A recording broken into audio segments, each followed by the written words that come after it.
What is going on, Future Focus Nation? My name is George and I make videos to help you make money investing. Today, I wanted to talk to you about MP Materials, ticker symbol MP, and give you an update from an article that came out on CNBC. If you've never heard of MP Materials and you don't know what they do, I'm going to put a link above from a video that I made way before a lot of other people started talking about it that goes in depth into why this company is important, and I think they're going to thrive in the future. Lately, I've been getting a lot of questions about why the stock price is down. When I first made a video on this company, the stock price was around $20 a share. Since then, the price has doubled, going almost close to $50, but has come down since then to the $30 range, and a lot of people are very nervous. Currently, China controls over 80% of the supply chain for rare earth materials. Companies such as Tesla, Apple, and other companies that are going into the electric vehicle space or anything that has to do with the green energy space are going through China to get these materials. But we have MP Materials here, and it's the only rare earth metal mine in the Western Hemisphere, which gives it two of the things that even Warren Buffett looks for in a company. One is a moat, which means that it's hard for other companies to replicate what this company is doing. And two is difficult barriers to entry, because it is not easy to find a mine that contains rare earth metals and get all the permits and everything you need to get this all set up. But MP Materials has already won half the battle. But with all that said, let's get into this article. So this was published on April 17th.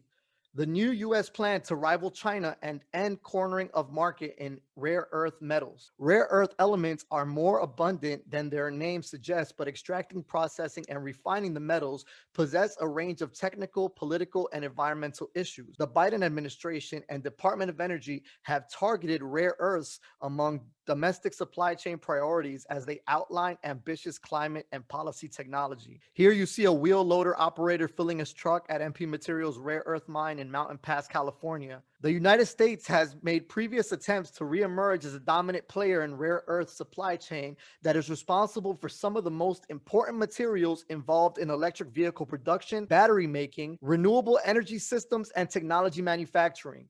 Under the Biden administration, the effort is receiving renewed focus with massive investments planned in climate change technology and a hard line being taken into geopolitical rivalries and the national security threat posed by China. So what they're talking about here is the green initiative that Biden has stated that he wants the United States of America to be carbon neutral by 2035 and carbon free by 2020 and carbon negative by 2050. President Biden's sweeping $2 trillion infrastructure legislation seeks to remake the power and transportation markets in the U.S. and rebuild the country's semiconductor industry. It follows Biden signing an executive order in February designed to review gaps in the domestic supply chains for rare earth metals, medical devices, and chips, and other key resources. And in March, the Department of Energy announced $30 million initiative that it will tap into researching and securing the U.S. domestic supply chain for rare earths and other important minerals in battery making, such as cobalt and lithium. It is absolutely correct that there is a cornering of the market with lithium and other rare earths. Biden's climate envoy, John Kerry, recently said on the future of energy innovation. But efforts in recent past to rival China in rare earths market and rebuild its domestic industry have been stymied.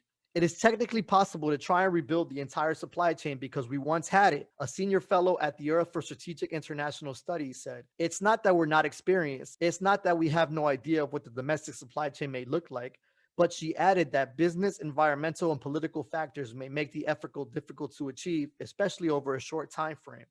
Now, with Congress understanding and demanding that we control more of that supply chain, I think it's very bullish for MP Materials. Even if the government doesn't literally give MP Materials funding, one thing I can see them doing, and I'm totally speculating here, but they can give companies like Tesla, GM, AMD, and other companies that need rare earth metals tax credits for using MP Materials. This will give small companies and big companies incentives to use a homegrown source instead of an overseas source. China's rare earth dominance. Rare earth metals are actually more abundant than their name suggests, but extracting, processing, and refining are tricky for a myriad of technical and environmental reasons.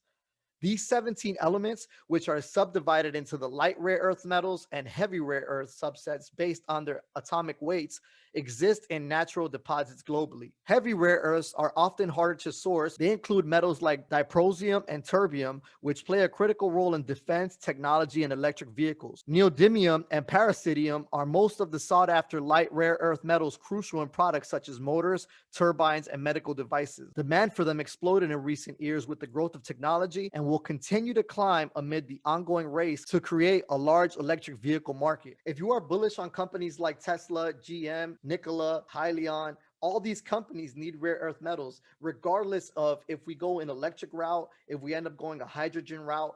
All of these use the same components, which means that MP Material wins no matter which way we go. Not only that, they're not only supporting the electric vehicle race, they're supporting the green energy revolution as a whole. So if you're bullish on that sector, this is a great way to play it. Domestic efforts to extract rare earths are taking place in the United States, including Wyoming, Texas, and California, but the recent past provides cautionary tales, such as Molycorp, which reopened the long-standing Mountain Pass mine in California in the early 2000s, only to go bankrupt in 2015. MP Materials, which MP, if you don't know, it stands for Mountain Pass, bought the mine and restarted production in 2017. The Las Vegas headquartered company is vying to restore the domestic rare earth supply chain from mine to magnet and is hedging its bets on neodymium, praseodymium with the hope of becoming the lowest cost producer. So why will they be the lowest cost producer? Is because they cut off a lot of the supply chain. A lot of these things have to come from China, and they don't even go just from China straight here. Sometimes they have to go to other countries before they even make it here. And right now, China's floating that bill. But if we do this homegrown, the amount of distance that all these rare earth metals have to travel are very light. In recent years, the Las Vegas headquartered company received a myriad of grants and contracts from the DoD and Department of Energy. So why did this company go public to begin with if they're getting funding from the government? What is their mission? What are they trying to do? Well, this article goes into that. The company plans to reinvest the free cash flow generated from operations into expanding MP's U.S. capabilities, including a restoration of domestic refining capability at Mountain Pass by next year. Ultimately, the company, which went public last year through a SPAC, plans to restore the full rare earth supply chain to the U.S., the spokesman said, including refining and separation and magnet making by 2025 as the domestic electric vehicle market ramps up production. This is happening, and I think this is happening much faster than I think anybody has anticipated, said Ryan Corbett, the company's chief financial officer.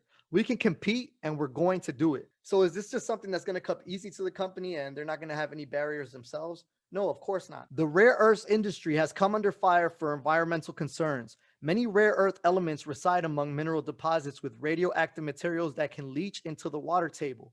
Mining, processing, and disposal can also contribute to the ecosystem disruption and release hazardous byproducts into the atmosphere. Although the U.S. is making strides to advance the rare earth supply chain and develop alternatives to mining rare earths, environmental regulations are often more stringent than inside China. In recent years, Lynas, which is an Australian company, came under scrutiny from activists in the Malaysian government for radioactive waste that it produced as part of its enrichment process. Lynas has said that the low levels of radioactive waste were not dangerous, and the Malaysian government ultimately renewed the licensing green light a construction plan for a permanent disposal and waste treatment facility in August 2020. Some companies have proposed extracting rare earths from coal, while others suggest setting up a system for recycling old batteries or disk drives. One of these companies right here is called Aquametals. If you want to learn more about Aquametals, which is another company I've made a video on, I'll leave a link to that video at the end of this video. I think that this is a huge economic opportunity, not just for the United States, with people all around the world, Kerry said. This is not about China. This is not to counter China. This is about China, the United States, India, Russia, Indonesia, Japan, Korea, Australia, a bunch of countries that are emitting a pretty sizable amount. The United States and China the most. Building a strong U.S. supply chain can increase competition in the market, and the market is becoming more focused on the price impacts of rising demand for EVs across raw materials, which could drive up battery prices by 18% and more than double the cost of commodities like cobalt and lithium, which, like they said earlier in the article, that China is trying to monopolize cobalt and lithium. To meet rare earth demands without global supply chains, though, would require the U.S. to reach massive levels of production and build out an extraction and production chain that could take up to a decade, Nakano said. The best course for now is to work with allies such as the European Union to reduce reliance on dominant players like China. Once you achieve that, let's say 10, 20 years from now, then everyone can start looking at making a truly domestic supply chain, she said. So what does that mean? That means that this is a long-term play. Don't get caught up in all the short-term volatility. MP Materials was a $10 company less than a year ago.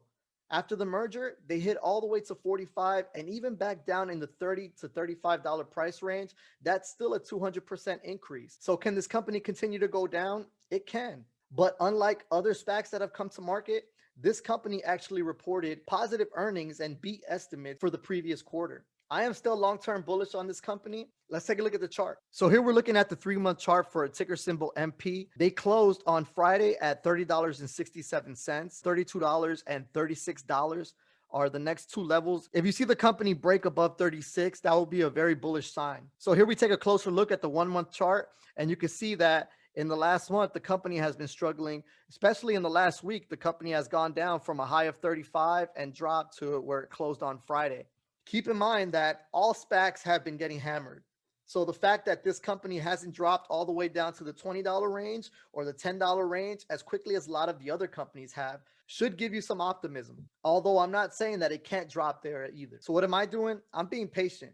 I'm waiting, I'm watching, I'm looking for the next opportunity to jump in and buy some more. Right now, my cost basis is around $22 in this company. So I'm not sweating it right now. So what are my thoughts on why I think MP Materials price has been falling and all these other SPACs have been falling? My next video is going to be on 7 reasons on why I feel all these stocks are getting attacked. If you want to watch that video, subscribe and hit that bell, that notification, so you get the notification of when I post that video. But I want to know what you guys think. What are you guys doing? Are you guys buying, holding? Are you down on it? Are you up on it? Are you going to continue to buy it? What are your long-term views on this company? Let us know in the comments below. As always, invest in me and press that like button. Invest in yourself and smash that subscribe button. So if you're bullish on this space, I suggest this company up here, Aqua Metals, which is attacking this from a different angle. Or if you want to see the video that I made on MP Materials where I go in depth on it, click this link up here. Until next time.